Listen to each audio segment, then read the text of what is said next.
The Imagination Museum Mayflower 400 project was a large-scale strategic touring project that took place between 2018 and 2021.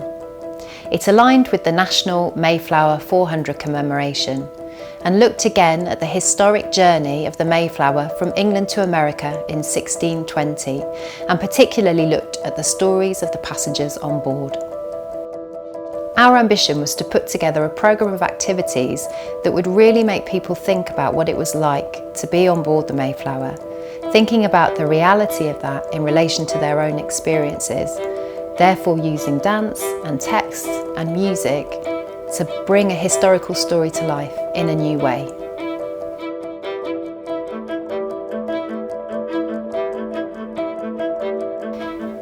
By doing this in a playful, curious way, we hope to attract new audiences and to encourage those who attended our performances or joined workshops to engage with dance or heritage again in the future. We worked in 3 areas linked to the Mayflower story, which we called our project hubs. The first of these was the Pilgrim Roots Hub, and in particular we worked in Lincolnshire and North Nottinghamshire. Having the Imagination Museum come to the Pilgrim Roots region is really exciting for us. So I'm really hoping that it will be able to engage with younger people, people who are perhaps already interested in dance, but other people as well who might not have heard of a project like this before, and they'll have the chance to come and see it. They'll learn about the Pilgrim story, and they'll get a chance hopefully to be part of the project as well.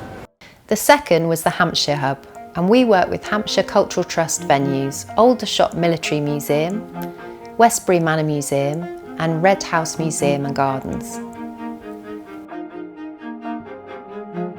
The third was the Plymouth Hub, and we worked with the Box and Plymouth Dance as our key partners, also working with schools and other sites across the city. So as part of the project, we intend to work with a key kind of hub school in a suburb of Plymouth, in Plymstock. And the idea would be to use a secondary school as a hub for feeder schools, working with dancers, professional dancers, to just explore the heritage of the local area. Our activities included consultation with our partners, audiences, community members and schools in our project hubs.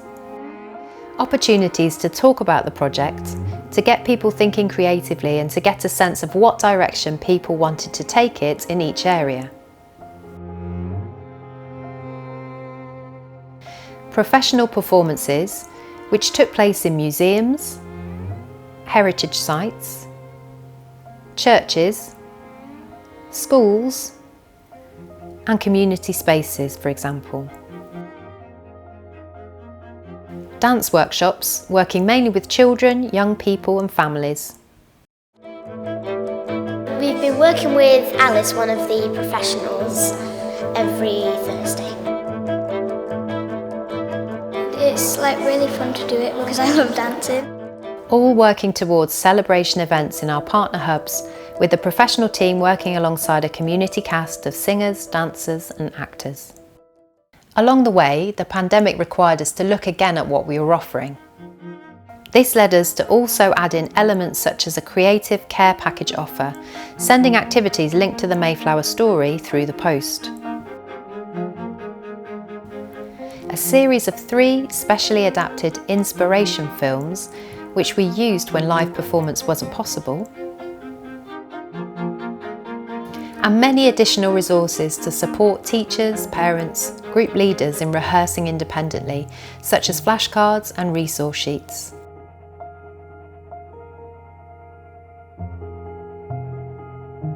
Our audience and participation figures exceeded our expectations.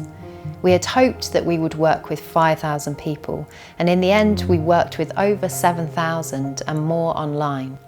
But more than these attendance figures, we especially valued the quality of the individual encounters we had with people of all ages and experiences along the way. Audience feedback was universally positive, with people describing our performances as accessible, insightful, engaging and emotive. The dance activity encouraged audience members to consider the heritage story in new ways, specifically engaging with and relating to the individuals who were passengers on board the Mayflower. Being on the ship and thinking about what it was like, I think that's been quite... the interactive bit was really I good. think so, yeah. And also I think this particular performance, which has been a community one, I saw one at Newark, and this was plus because of the community, people being involved. Seeing how people respond to movement and the way of conveying a narrative through movement and through speech is really powerful, and actually the way that people engage with that is very different to the way they engage with inanimate objects in cases. As beautiful as they are, there is something really powerful about having people in spaces telling stories in different ways, and that is something that we hold very, very dear to our hearts. Dance as a medium created access to historical material that some had previously felt excluded from. We observed the ways in which the project brought about a feeling of community, in some cases supporting people to participate even where they were usually more socially isolated, because of the way we established trust over time. People took pride in what they were doing and were empowered to respond creatively to their local story.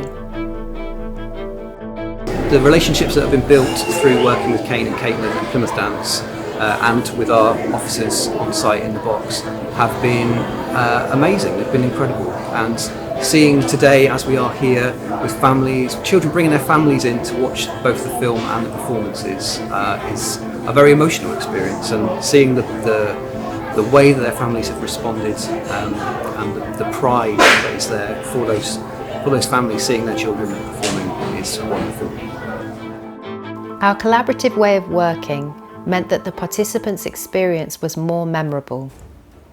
And with many of the children and young people with whom we worked, we saw them building resilience and growing in confidence in ways that they didn't necessarily do in other parts of their learning. We were able to hand over skills and expertise to our brilliant local artists and to share our learning with the Imagination Museum Consortium. We wanted to develop a team of freelance dance practitioners who could train to work around dance and heritage, and who could then in the long term support the development of and the work of the box. Many of our audiences and participants had strong emotional reactions to the work we did together, perhaps heightened in some cases by being able to re-find a feeling of connectedness and a sense of well-being after national lockdowns and a time of sustained social distancing. This is the time for the kind of work we do, which we know can help to rebuild people's sense of confidence interacting with the world around them, and can reignite their relationship with the kinds of community spaces like museums which offer curiosity, creativity, important stories, and a chance for people to feel like they're part of something bigger than themselves. I was really excited about this project and the opportunity for the museum to be involved and for our community to be involved, because I believe that dance, contemporary dance, is incredibly important in making change for people. It's an incredibly powerful way for people to explore movement, explore stories, and explore more about themselves through the interaction with other people in a very creative, lively way.